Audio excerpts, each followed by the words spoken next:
Thank you very much for inviting me to give this review talk. The organizers asked me to review, if I understood properly, how studies on galaxy morphology have evolved with deep learning. I've tried to, put it in a broader context on classification, essentially. And so, I'll try to address as far as I can how, the problem of galaxy classification essentially has evolved thanks to deep learning. Apologies in advance if I forget references because there are so many that it's difficult to keep track. And please also, I think we are just a few bunch of people here, so interrupt me. I think it should be rather informal. Okay, so I think the context of this conference is that. Sure. The context is this conference is data-driven astronomy, and data-driven astronomy, we all know, is triggered by an evolution of data sets. Here I'm focusing on observations, but it happens also in simulations, which are increasing both in size. And Euclid, for example, is about to start acquiring data in a few months now, and hopefully, but it looks good, and also more complex. And so these, I think people here in this room are interested on, thinking about how the way we look at data needs to evolve because of this evolution also in data sets. And so classification is one of the first steps one will look at when you look at essentially imaging data, but also spectroscopy. You want to, make a census of what's in the data set. And classification is one of the very basic steps that astronomers do. In fact, any science will do. So if I ask this audience here, the fact that we have now probably billions of objects in maybe a year or so, you think, galaxy classification is a problem now. Someone here in this room thinks it's a problem.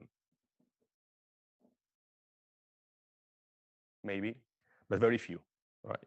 So this was not the case 10 years ago. And 10 years ago, I found this Twitter by Karen Masters, who's one of the leads of Galaxy Zoo, this Galaxy Zoo project in which people look at galaxies and then classify galaxies based on citizen science. And the discussions we were having at the time, so 10 years ago is not that much, is how are we going to do to classify Euclid galaxies? It will take, if we want to export galaxies, we were at the peak of the Galaxy Zoo, citizen science was a success, and we classified all those lone galaxies, and we're saying, how are we going to do with Euclid? It's going to take us hundreds or 70 years to do that. And so really these were discussions happening in the community, right? And this slide from Tommaso Treu is 7 years later. He's talking about challenges in the Roman Space Telescope, so equivalent to Euclid, and regarding strong lenses, which is also a classification problem. And you see the first bullet point, challenge, finding lenses in images, this is done, okay? So in 7 years, the community has evolved from we have a problem to solved. The problem is elsewhere, okay? And so this is quite amazing. It's rare that in science, so quickly we go from something that looks like a problem to something that, okay, this is trivial. So what happened in between? Yes. Maybe I should know this thing, but I mean, why 70 years? This is because you have to do by hand, or? I mean, because if you compute the time, it was calibrated on the time it took to classify all those sloan. So sloan, is citizen science. So people will look at galaxies, and you have a rate of classifications because there's some people that look at it. So if you extrapolate the time that Galaxy Zoo sloan took, which was about 3-4 years, and you say, okay, now I'm going to classify all Euclid, which is orders of magnitude, you end up with 7 years at the same rate. Of course, if you have more, there were discussions about, okay, we can enlarge, we can try to, but this was the type of problem we faced. So, so of course, what happened in between is this, okay? So this is the number of papers in astronomy citing different keywords, relative evolution, frequency, and you see, neural, which refers to neural networks. You had this exponential steep increase of number of papers. And this is, of course, what has changed the landscape. So how it does change it? So let's focus on morphological classification a little bit. So this is quite trivial. But when you do morphological classification, what you want to do is put things in boxes. And traditionally, what we've been done so far is trying to separate what we call elliptical galaxies over here, and early more late type galaxies. You can do finer boxes, of course, but for the problem I'm going to describe now, 2 boxes is fine. And essentially, what you want to do is somehow measure the probability of given an image that you measure a given morphological class. In that particular case, theta is very simple; it's a 0 or 1. You can do more discrete classes, but this is essentially the problem. And so you're looking for this probability that maps given an image to a given class. And so this is a whole problem. And essentially, what you want to do is you want to measure. You have a bunch of images. You want to measure a probability, and you need to find a shape, or assume a shape for the likelihood you're going to measure. And when you do classification, it's obvious that you need to go for a Bernoulli distribution, at least when it's binary. And so you parameterize the likelihood of your observations, which is all the n objects, as the product of the different likelihoods of the different observations. So xy here is an image. Theta can be 0 or 1. And so this is a function that you're looking for that is mapping your images into the classification. And you want this to be very close to 1 if the class is 1. And you want this to be very close to 0 if the class is 0. And this is the problem you're basically trying to solve. And so first, people, as I said, this is a very old problem. And people in the past said, OK, what do? We have to map an image into a class. So an image is hundreds or thousands of pixels. This is tough to do. So let's do some summary statistics. Let's reduce the images to some numbers. OK. And see this, people essentially, when you start, it's complicated. So let's be very, strong in the reduction and do this in 2D, because 2D I can look at that. So I'm going to take my galaxy, measure some parameters here, and then reduce this x from an image pixel space to 2 parameters. Okay, and then I need to find my function. Okay, and my function, again, I'm going to go slowly and smoothly. Let's assume that it's a linear function. It's the easiest thing I can do. Okay, and basically what people did a few years ago is just measuring some parameters here. I call his concentration, which measures the concentration of light, asymmetry, which measures how asymmetric the light profile is. I assume this correlates with the morphology, and then I will plot my training set here, which are some blue points and red points over here. And then I try to find a linear border here, so boundary here. So my function here is just a linear boundary. So this was late 90s, 2000s. It's called the Katz concentration asymmetry methods. There are a bunch of papers here doing this. And lots of science papers came out of this. And it works more or less nice when you have well-resolved examples. When you do binary, it's OK. When you start doing more classes, it's more tricky. When you go to high redshift, when we started looking at HST data, more noisy, then we realized that these parameters are very sensitive to noise, and we started to have some issues. But this was one of the first approaches. So then we said, OK, why do we need to only use 2 parameters? Let's try to increase the number of parameters, right? And people started to look at other summary statistics on the images that we can use to increase my parameter space and maybe work better, OK? And so there's a bunch of parameters in the literature, but you can imagine putting this as many things as you want. Of course, you cannot visualize anymore the space. So you need something else to find these boundaries. It's difficult you can assume a linear but in 3D, but then it starts to be complicated. So then, people started to look at the first machine learning methods here. Okay, this is probably during the 2000s, and people will try to find boundaries in n-dimensional space that will separate things. So people will use things like super vector machines, even the first neural networks, and so basically you are relaxing this condition here of being 2D and being linear, but you're still relying on some summary statistics that are manually engineered. And so this, again, it worked nicely in some sense. We increased a little bit the accuracy. As I said, it worked reasonably well for well-resolved galaxies. This on the right, you see an example of classification in the Sloan, in ellipticals and spirals. As you see, the probability that it's output by the SVM peaks well when it's a spiral or an elliptical. very little contamination. When you go at high redshift, you started having contaminations around 20% or something like that, even in binary classes. But for some science results, it was okay.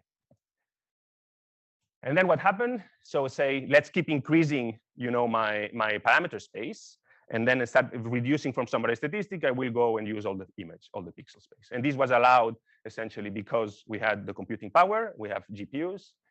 It was the time where CNN started to be on the table. We can, feed the whole image and, efficiently extract features with convolutions. And so basically you replace, you continue increasing this likelihood function, and you replace this by the pixel space, and you replace this function by a CNN. So no summary statistics and no boundaries, let's say, well, just no linear boundaries, but in the higher feature space.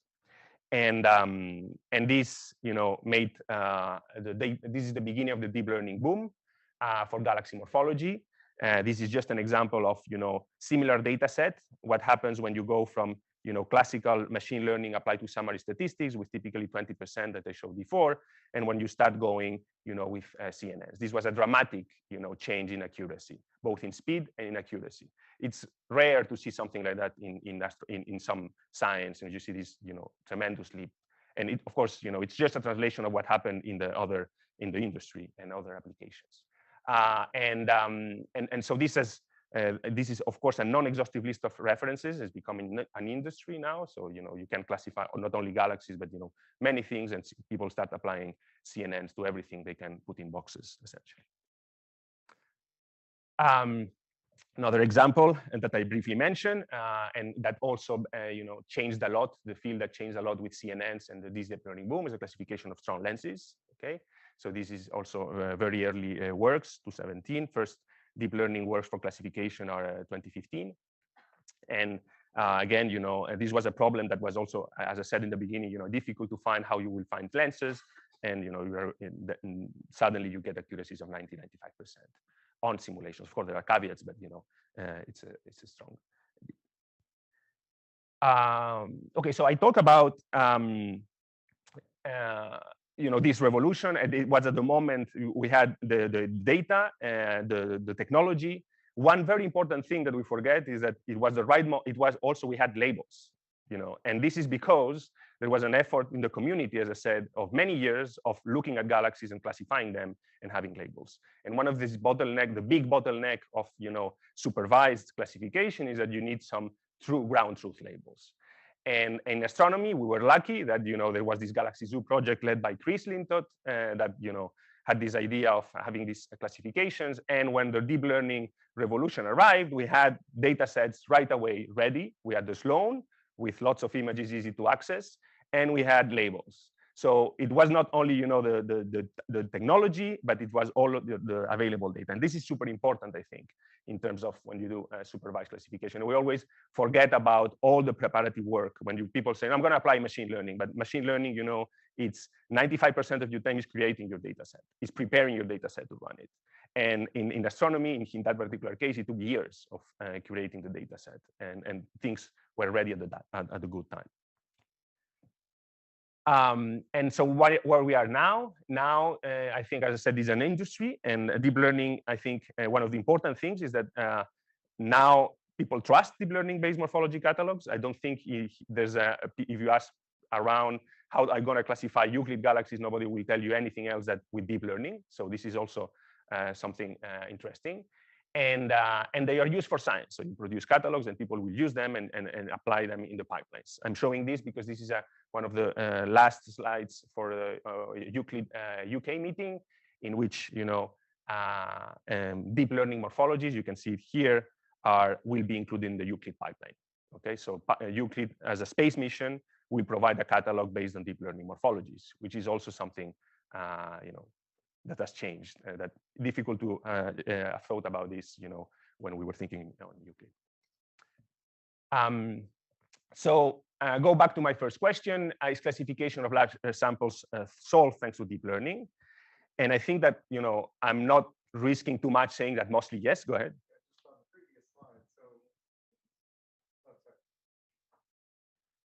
Is everything in the right column being done with neural nets? No. Only the ML statistics. Only the. Yeah. Oh, at the bottom. I got it. ML statistics. It's called ML statistics, but it's classification. Yeah. Since you say interrupt, I guess it's related to Harry's question. So I guess my question is, what's the reason to keep all the other indicators together with the deep learning? Well, there are other, I mean, the CAS, it's a good point. I think it's not very worth it, but people, I mean, it's something historical. And the real reason for that is that at the beginning, Euclid is a cosmology mission. I shouldn't say that. This is recorded, but but it was essentially focused on cosmology, which we call the core science. And everything that is not cosmology is called legacy and is done on the best efforts. And so I was in charge of the morphology part, and convincing people to include some morphology measurement in the pipeline was very hard. And so I put just a first grain saying, okay, just measure CAS parameters. And then we have a processing function, which is morphology. And then I thought, let's build around this. But that's basically the reason. For CERSIC and CERSIC, it measures other things, not only classification. So I will say a word about that. But, you get more information, other type of information from fittings. And Aritra, we'll talk about this today, probably. Yeah. Thank you. Yeah. Being an outsider, so why is important even the classification? I mean, what yes, that's a good point. So, this is the rest of my talk is about that. So, but I guess it's first an historical reason. So, and I think when you discover a data set, you try to look at things that look similar, and you would have thought that this is already outdated, let's say, but people still use it, and it's quite useful in the sense of there are different types of objects, especially if you see that we have realized over the years that this first classification, in fact, is very correlated with different physical processes. So it's not that they are only different in shape, but the shape is different, but the star formation histories are different. The components, the kinematics of the stars are different. So it contains a lot of information. It's a cheap proxy from images to get some physical insight on the object. So it's a first order thing that people still use, but I agree, and probably we should move away from this. But people keep saying that we should move away from this, maybe 20 or 30 years ago, and then we keep doing it in every new survey. And just in Sears, that we just recent JWST data, we spend 3 weeks, all of us looking at galaxies again by height. So yeah, so I'll say mostly yes. I think the answer to this is mostly yes, and it's over the last 8 years, CNNs have become the tool for classification, and both driven by a significant gain in accuracy and speed. So it's difficult to beat and say, even if you don't trust it completely, the gain is so large, and this is that it's difficult to say, I'm going to stick to traditional methods. And I think this is also a lesson for other machine learning algorithms or applications in which this is a case in which it's so obvious that it's difficult to say no. And I think it's important that these deep learning based catalogs are being used for scientific analysis, which in other applications is not maybe so mature. Are there any issues? I would say some of them, if you start looking into details. There's, if you want to compare algorithms, and people are being, as I said, is an industry, people use their own algorithm. Yes, I classify these, but we don't have a standard data set to compare as people will do in the machine learning community. We might think this is useful or not. I know the Galaxy Zoo people and Mike Walmsley essentially are doing efforts to do that. The strong lenses people are issues when you get very high accuracies, but there are so few lenses around that even a contamination of 1 or 2%, biases completely your data set. So people are thinking about ways of doing this. I think the most important thing, and it's where we've been discussing this so far, is everything regarding classification or supervised relies on labels. Yes. So just to go back to the top, you say significant gain in both accuracy and efficiency. I see the efficiency. I'm not sure what you exactly mean by accuracy. Compared to what? Compared to previous methods, right? And even I would say that even to visual inspection, it's even if you calibrate on visual inspection the labels, sometimes the networks become more robust and then correct some errors. I would say even if the training set is noisy. So I would say even more reliable than just people looking at galaxies that they get tired, that and biased and so on. Okay, yeah, thanks. Yes. Sorry. So I did. Sorry. Thanks. So you mentioned that a lot of the efficiency and accuracy have to do with the training data set, and Right. that you had the opportunity of using Galaxy Zoo. But Galaxy Zoo is good to a certain redshift, and people like Jennifer Lotz have often kind of preached the limitation of the visual inspections, right, because they have significant physical biases in terms of gas-rich mergers and so on. So I'm just curious, when what is the thing that holds all the machine learning codes in place if it's not visual classification? So visual classification is the primary labeling still for machine learning and doing classification. And if that's wrong? Sorry, if it does wrong? Yeah, if that has it translates, as I said, it mostly translates all the biases you might have, because you are biased by the how good your label and your training set is. This is no doubt. And so you translate all these biases about the visual classification. But as I said, this is still useful in many aspects. As I said, you translate these biases, but I think it's slightly more robust than these, because as I said, even the training set is noisy, you can correct for some errors. But still, I agree with you. So the rest part, another bullet point in my talk, if I have time, is about how to correct that. And essentially, what you're mentioning about mergers and simulations, it's an example of how you can use also simulations to get more unbiased classifications. Yeah, so the point is about, you need training set, you need labels, and most data is in labels. So lots of efforts in the community over the past years have been in trying to find ways of getting high accuracies with a small amount of data points, and building neural network models that work across surveys and data structures. Okay, and so I'm not reviewing everything; it's impossible. But there are classical ways of doing this, which is transfer learning. Essentially, you will train on a data set, and then you have a small labeled data set from another data set, and you refine the weights.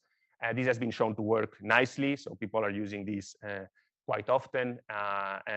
Mike Walmsley recently has done an extensive comparison of this, and how you can, for example, to classify ring galaxies, even if you have very few objects, you can get quite high accuracy if you use a network trained for other tasks, for example. So which is quite obvious. People also simulate training sets, and this is one of the questions to answer. One of the questions about what happens at high redshift. If you have a nearby sample for which you reliably know the morphology because it's well resolved and it's easy and high signal to noise, you can say, okay, I'm going to because I know how it will look like at high redshift with the ball of galaxy evolution, but just how it will be degraded by instrumental effects and PSF and noise and blah blah. You can simulate your training set, keeping the labels, and these build a more robust network that will take into account the noisy, or be more robust to noise. And again, this is an example of in astrophysics, we know more or less many of the many of the perturbators, we know them, and we know how to simulate them. So it's it's easy to include them in your training sets, which it doesn't happen in other applications. You can do domain adaptation, and this is an example of work ongoing, and I will go back to domain adaptation, but it's the same idea. You get a neural network that is trained on a data set. You show examples from another data set without labels, and you try to force the network to extract features that are that work across data sets, let's say.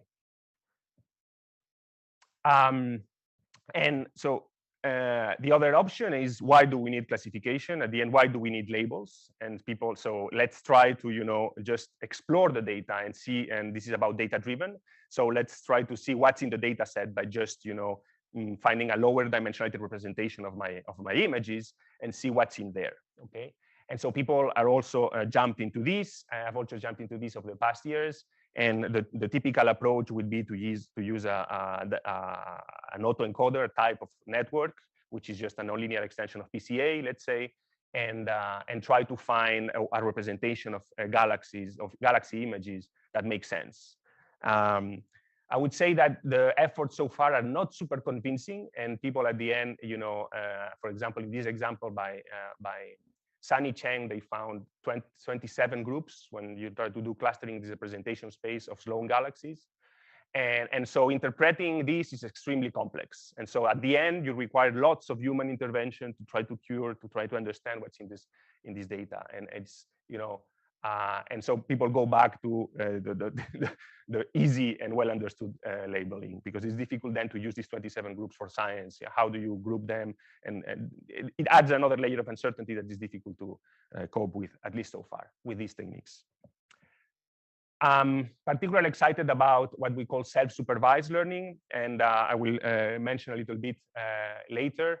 I think this is a good way of solving this issue, in the sense that it's in between completely unsupervised and supervised. And the way you do it is you create a pretext task and say, instead of I don't have labels, but I will try to convert my data set into classifying things by similarity. So saying, I want things that look similar to be close by. And so it becomes a classification, but the classification of, these things are the same, so I will put them in the same box, more or less. And the good thing about this, without entering into details, is that, it allows you to include some physics, is what I'm going to say, because, the way you define the similarity is not on the representation space, but is in the input space. It's in the input of images. And so you might perturb your data set as much as you wish, including some instrumental effects that how they handle, some, even, physical, and you want your representations to be independent of these physical transformations. And so you are, you can include some knowledge about the physical problem you're trying to solve.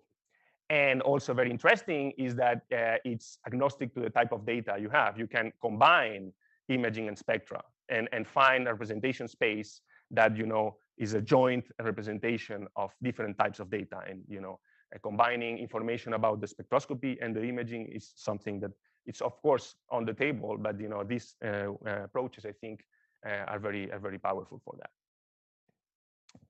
And these are some examples of contrastive learning applied to galaxy morphology, essentially, and trying to visualize this space. This is one of the first works in which you see all Sloan galaxies distributed in this representation space learned by contrastive learning. And I find interesting in this, they introduce some physical transformation, or some physical augmentation, which is reddening. So for example, they wanted the classification to be independent of reddening. So you will, perturb the photometry of the galaxy with some reddening model, so that, the model learns that it's an inclined disk. And it works pretty nicely. So, and you can use this for several things, like, finding outliers or finding some trends in the data set, but it's a good way to visualize the data set in a robust way. And this is another example, and this is not a galaxy images, but this is manga. And we're trying to look at the condensed representation of kinematics of galaxies and also stellar population properties. And I just wanted to highlight this because this is, the representation you will obtain with a simple PCA. And you will see that, it correlates essentially with the fiber coverage that you have in the manga field of view. So essentially the PCA, because of the data structure you have, it's capturing the fact that in manga, some galaxies have small fibers, other very few fibers, other more fibers. And with contrastive learning, you can include this as an augmentation. So you can say, okay, this galaxy can be observed with these fibers or less fibers and change the field of view. And then you obtain something that is robust to this instrumental effect. And you see that with PCA, you don't get any correlation with physical property, but here you see a correlation with velocity dispersion, which is obvious. So you're removing the instrumental effects, which I think it's quite nice. A way of visualizing the data set. And another interesting way is that these contrastive learning representations that you can learn, then you can go back to this idea of having a supervised classification, but you can be very efficient with a very small amount of labels because you have reduced the dimensionality in an efficient way. You have clustered very efficiently things that look similar. It's already robust to noise. And so with a little bit of fine tuning, you can convert this into a supervised classification. And Mike Walmsley has shown here that, compared to a direct application, for example, here, with an hybrid contrastive and supervised learning with only a bunch of 100 objects here, you get already quite nice accuracies just by refining some neural networks on the representation space learned by contrastive learning. So I think it's a nice way, and contrastive learning is also being widely used for in natural imaging classification. So what can we do? And I think one of the questions: do we still need classification? What can be beyond classification, and how we move forward to have something that is more robust? Okay. So people have tried to not only look at a galaxy like a unique object, but trying to use also a combination of autoencoder and supervised network to classify objects per pixel. So essentially, a galaxy is composed by bulges, disks, and there are different components. So you can easily translate these into a 2D classification in which each pixel in the image is classified as a spheroid, as a disk, and so you get more rich information about how the galaxy is made of. And you get for free some segmentation. And of course, you can also, the question was asked, what do you keep CERSIC index and sizes and blah, blah. This provides a richer information about the galaxy. You get, it's a simple model, but you get sizes, you get a measurement of the light profile. And this was more or less on the same situation that the visual classification. We know how to do it. It's fit a model, but it's a tedious task and it takes a lot of time. And for doing this in large scale like Euclid or a Roman, it's a problem. And you can build again an emulator, neural network emulator to do that. And Aritra here has done a lot of work to convert this into something, proof of concept, to something that can really be applied to data. And this is wonderful. And I will, so you will learn more about this, I think, in the tutorial this afternoon. But one nice thing about this is that compared to more traditional methods, it's not only faster, but it's more accurate in measuring uncertainties. So this is something very important. And it's very interesting because one of the main criticisms that people will do to machine learning 10 years ago was, yes, but it's not science because you don't measure uncertainties. So you cannot do science with machine learning. And now it turns out that, for example, for this example, you measure better calibrated uncertainties with machine learning than with a traditional chi-square fitting. So this is very nice. And Arita will talk about this more this afternoon. So I will now move to something which is beyond classification, but how you can try to build, instead of relying on visually, let's say, noisy labels that are biased by humans and blah, blah, how you can transform these into physically motivated classification. So trying to find objects that are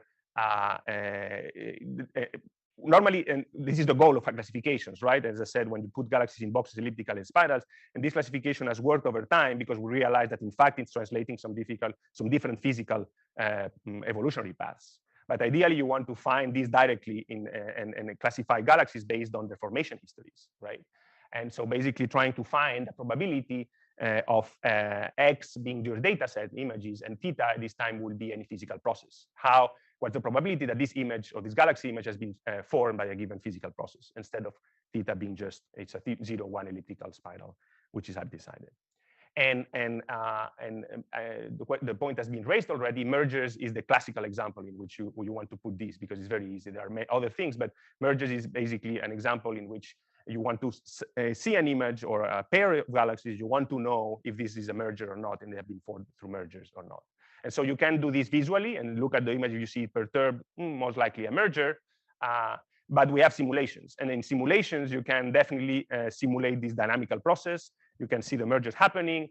And then you can try to find a likelihood or a mapping between the merger and the actual observation that you see, which is noisy and PSF.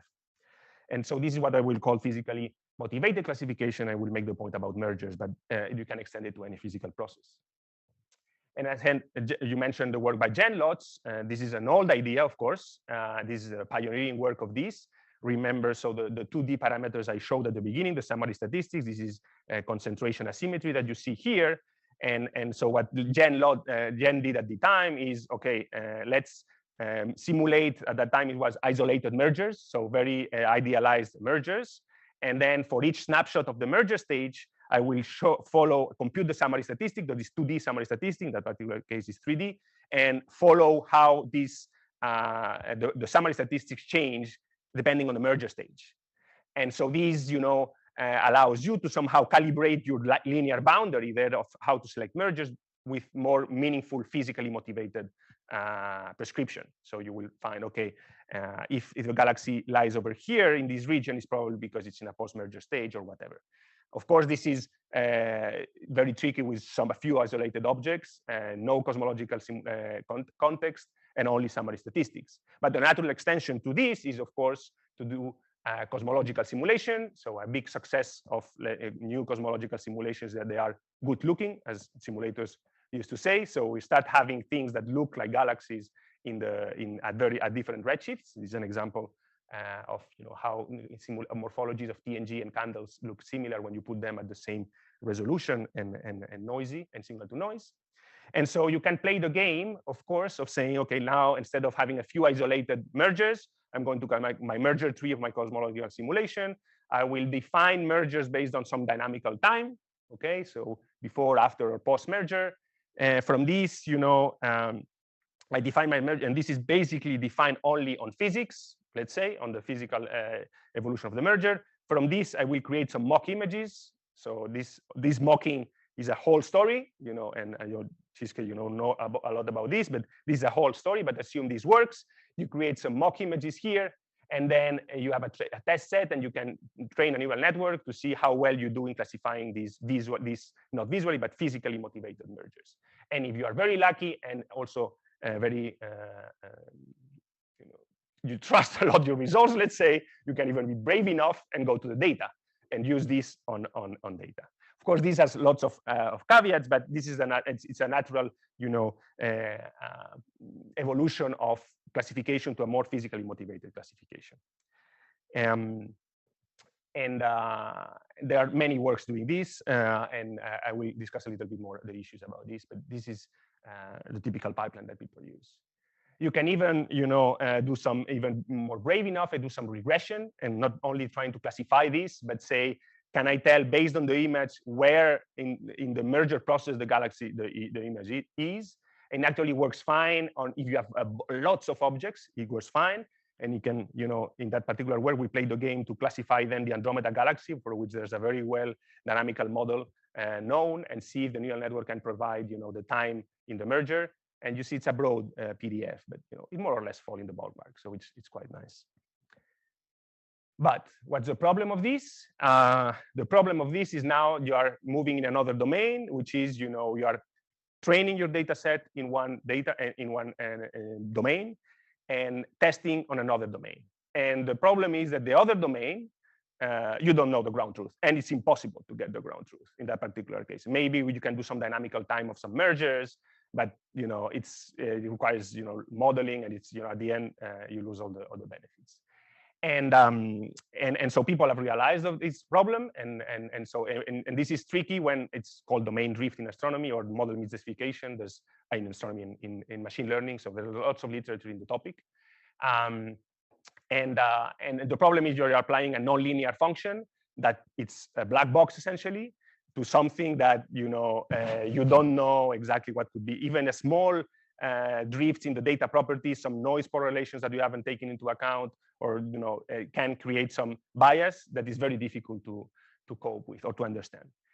This is work by Ciprianovic. Sorry if I don't say it properly, but in which they have looked at inside the neural network, what are the representations when you train one simulation, which would be the blue points, is what the neural network sees in one of the layers, and observations. And you see that there's some region, the parameter space, maybe it's not clear here, that red points lie and simulations don't cover.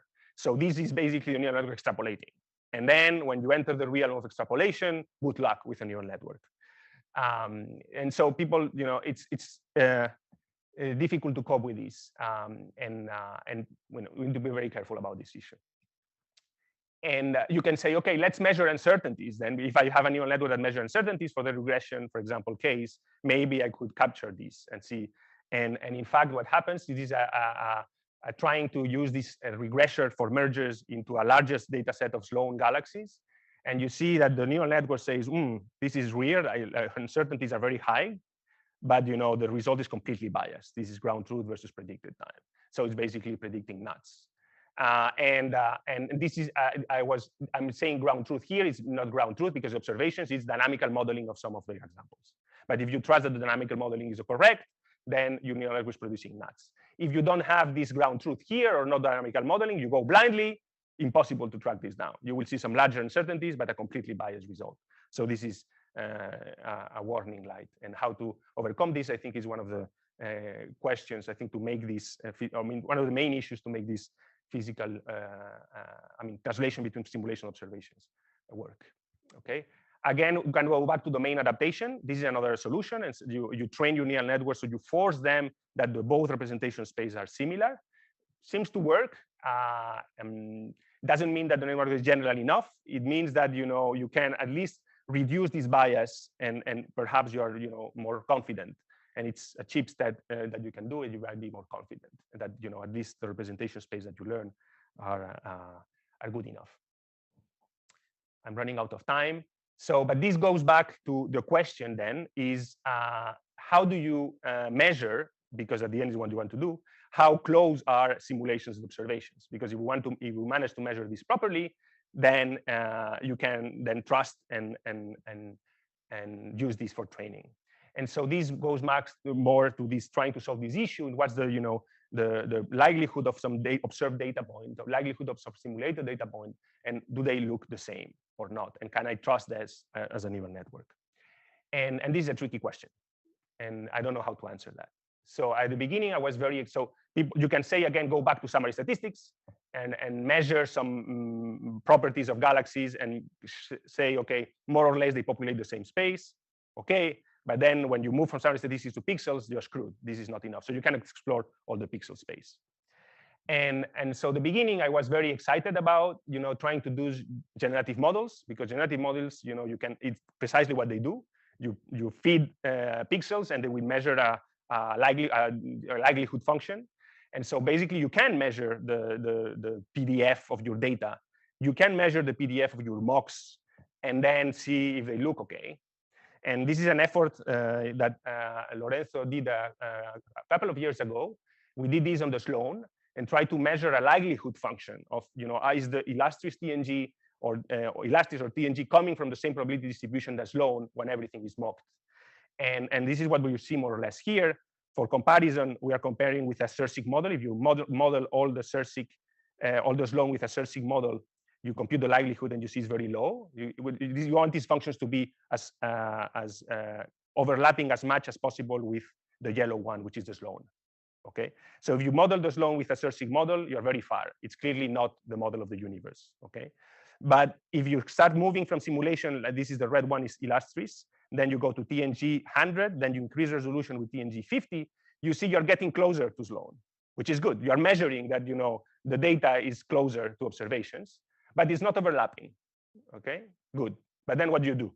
Because how do you decide, okay, above this likelihood I can use for training, below this likelihood I cannot use? How do you define the threshold of validity? I don't know how to answer that. And so it's interesting, it's very fun, but then this is an open question, which I don't know exactly how to handle. And the option is brute force, as this guy is doing here, is saying, okay, let's increase the parameter space as much as we can and simulate all crazy universes we can. And so that way you can hopefully cope with all possible crazy configurations. Your simulations will probe the observed parameter space, and therefore your models will be robust enough. You still have to have some degree of faith, because you don't know if you have covered everything. But again, it's a good move if you say, okay, my model is robust enough across all these crazy models, and I test and cross-check in different models, then hopefully in observations, it will provide something meaningful. And by the way, you could see here, I stole this from you, but it's very nice. But you could see here how all these are fiducial models. They all reproduce number counts of galaxies. They all reproduce stellar mass functions. And you see how different the feedback is. So one is heating completely the interstellar medium, the other is much less with jets, but all reproduce the same properties at first level, not the gas, but the stellar properties, yes. So I will end again with some contrastive learning, which again, is the thing that's exciting me most now, in a way of bridging this gap and trying to have both things, good things of both worlds without being biased. And so using information from the simulation to build a representation of galaxy morphology that is physically interpretable because you can correlate this with physical properties of galaxies, but you're not directly, it allows you to overplot in the same representation space. I'm not entering into details, I'm happy to discuss this. In the same representation space, you can plot observed and simulated objects and see, if they probe the same manifold. But you are not using this for training. You just use this to see how galaxies are distributed. And you can, because of the contrastive learning setting, you can build robust representations that are also robust to noise, and you don't rely on labels that are made by human, which are biased. So, things to explore, but it's, I'm quite interested and excited by these self-supervised approaches, which I think might be a good way to move forward. Okay, so I'll stop here, almost right on time. So I would say that deep learning has rapidly emerged as a solution for supervised classification. I think I'm not, saying something crazy. I think it's more interesting to think about the reasons in the context of this conference of why this has happened. And I think it happened because first, it's an out-of-the-box application. Really, deep learning and neural networks started to become popular in natural imaging for classification, for ImageNet and all this kind of stuff. So it's really the first order application. And because we had large numbers of labels available. And so these are two ingredients that make it happen. Now, the question is this the only success story of machine learning and deep learning in astronomy? I hope not. Could be just the first one, and there's a delay, a lag, because this one, the obvious one, and then you need to go to more complex stuff and need more testing. In the terms of galaxy morphology, I think learning from simulations and data exploration are, I think, natural evolutions, and moving away from biased and visual labels is the way to go. Yeah. Thank you.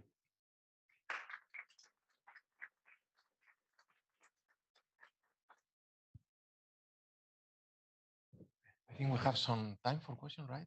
So, question for Marc. Yeah.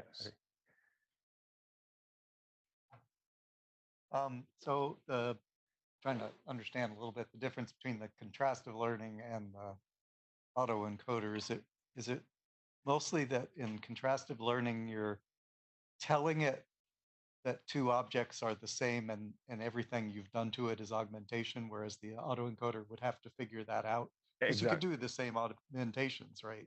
Yes, but the tricky thing is that you measure the similarity because there's no way to tell the autoencoder to measure the similarity to tell these two guys are the same thing. Exactly, and you translate this problem of similarity because the autoencoder measure the similarity, let's say, in the representation space. And so contrastive learning is one of the few, I think the only one that is able to measure, to translate, to move the similarity context into the input space. And this gives you a lot of freedom about, how do you want to make your representations, or what do you want to make representations invariant to? And so I think it's there where the power is. And then you can start making, some physical assumptions as well. And so, and in particular, in the case of simulations, you can say, okay, I have this noiseless image, I have this noisy image, which is the typical bias we get in morphology, because as soon as you start including some noise, you don't see the disk, you only see the bulge and say, okay, this is a bulgy galaxy.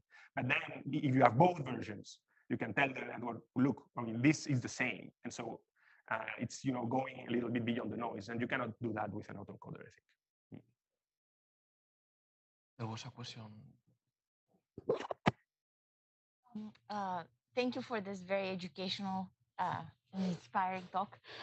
So I'm wondering, I got really happy when I saw the possibility of being able to get a merger stage, even though you said so far it seems like it's not quite possible.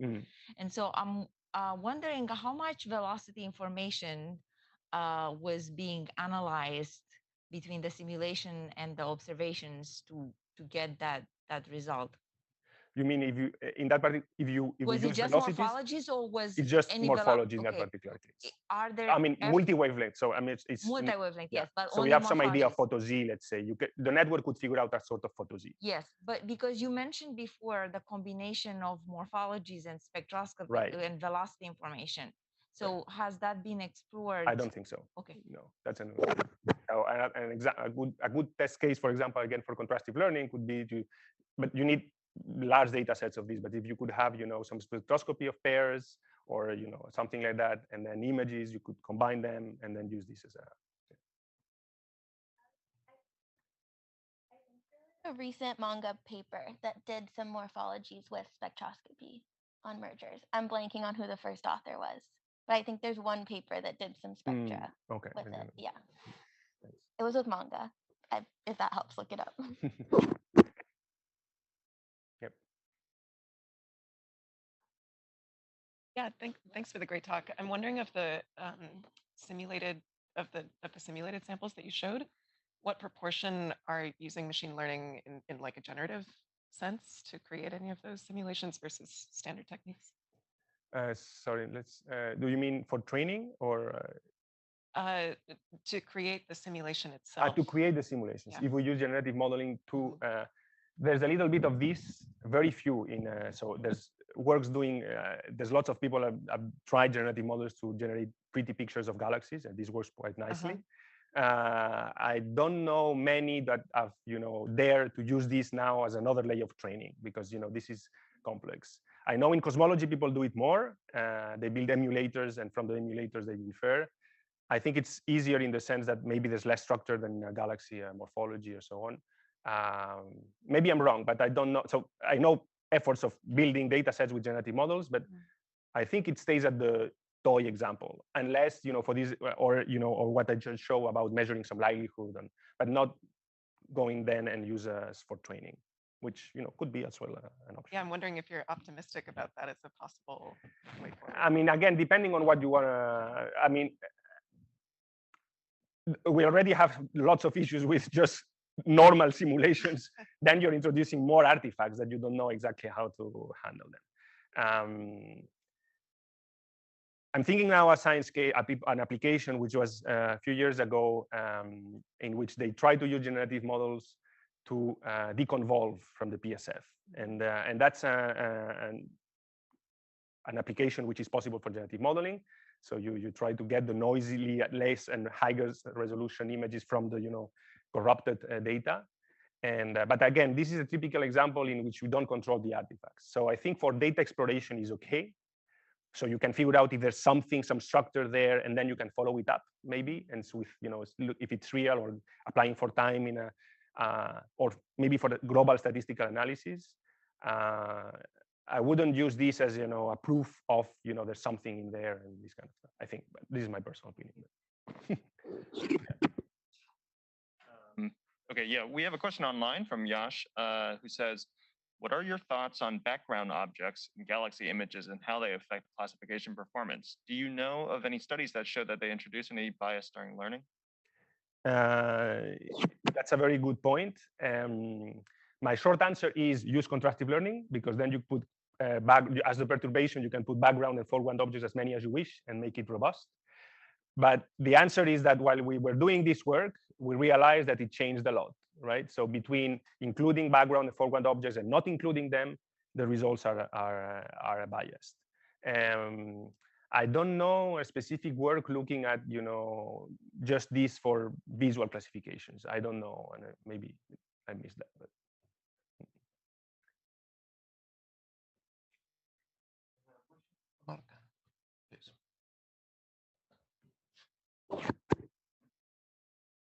Okay, so from looking at that image, we still have clear that simulations and observations aren't being seen in the same way by the neural network or machine learning methods.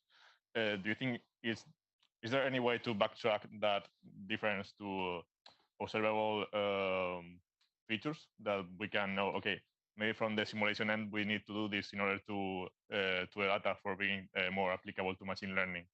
And then comparable to problem. Yeah, that's a good point. I mean, ideally, yes, you would say, and this is what I was thinking when comparing likelihood distributions. You say, ideally, you go back to the loop and say, well, this is not working, but the dimensional space is so large in both planes, observational. Okay, you see that they don't live in the same manifold, and actually, you can understand that what happens by correlating with physical properties, that observed galaxies are more compact, essentially, than simulated ones. Okay, so the observed at very high redshift, the galaxies we observed are smaller, let's say. but then how do you, maybe there are other differences, and this is correlated with all the physical prescriptions, and it's very difficult to correlate these to one physical prescription in the models. So yeah, I don't know. I wish I knew. Yeah. Yes, Harry. Merger example that was trained on simulations. So it in some sense, it's a little disappointing because you've got so much more information in there. Right. In some sense, right? The relative gas fractions, whether it's prograde or retrograde, all of those things could be as important as the time since the merger. Exactly, yeah. And yet the scatter didn't go down when you had all that information at some level, at least encoded in the images. What do you mean the scatter didn't go down? Well, relative to, well, maybe it did go down. I don't know how much it went down relative to other classification methods, but in classification. Well, or whether I think in terms of if you reduce this to a classification, let's say post-merger, if you want to reduce to post-merger, sorry, I don't see the screen anymore there, so I'm pointing here. Sorry for those online. But if this is a classification, you really? Okay, you will end up with something that is here and here. So I think in terms of accuracy, it's comparable. It's comparable, I think, if you look at the numbers. Yeah, but if you look at the scatter, it's 40 megayears, so it's quite impressive in terms of I would say just by looking at an image. But this required lots of time steps. So you need a time resolution of 20 or 15 megayears, so we cannot afford with normal simulations, and lots of mergers. So again, I don't think how practical it is. For example, if you go to TNG, you will get 100 snapshots, and so a merger, one merger, you would see maybe 2 times the merger. Here, for every merger, they were like 30 images or something like that. So the network can interpolate much better.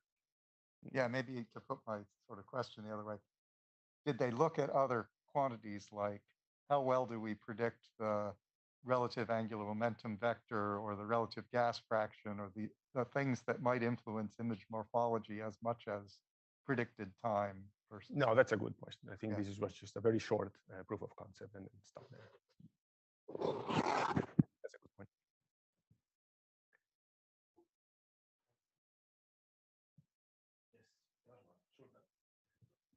So I wanted to ask something like, so besides the uncertainties we have in the simulations and simulating these images, right? So converting the simulated images to mock images, also it involves some this is what I was saying. Right?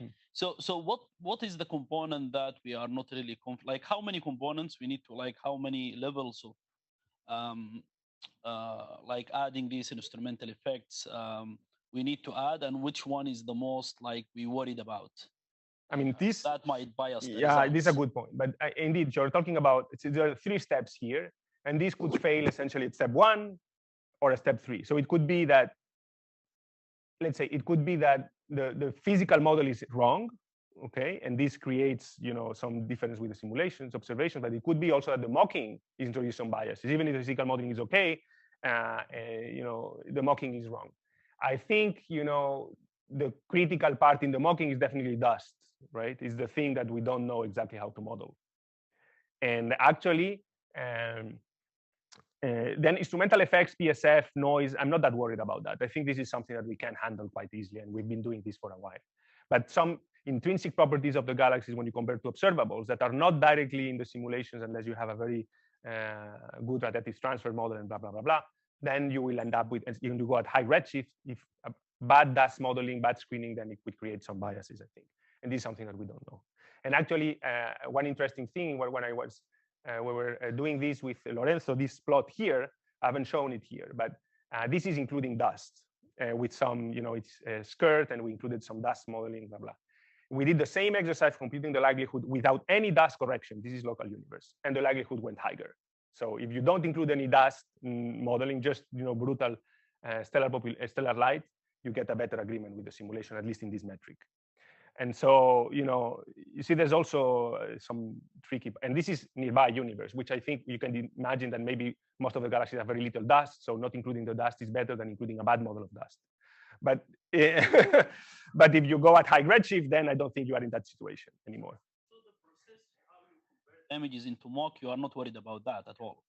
Like it. I mean, yes, I'm telling to add all. I mean, if you decouple once you have an image without noise instrumental effects that you trust.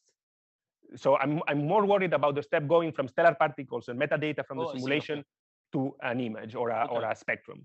From that to adding JWST, instrumental effects, or HST or whatever, I'm not that worried. This is, we might introduce some biases, but I think it's minor compared to the previous one. Yeah, thanks. Yep, thank you.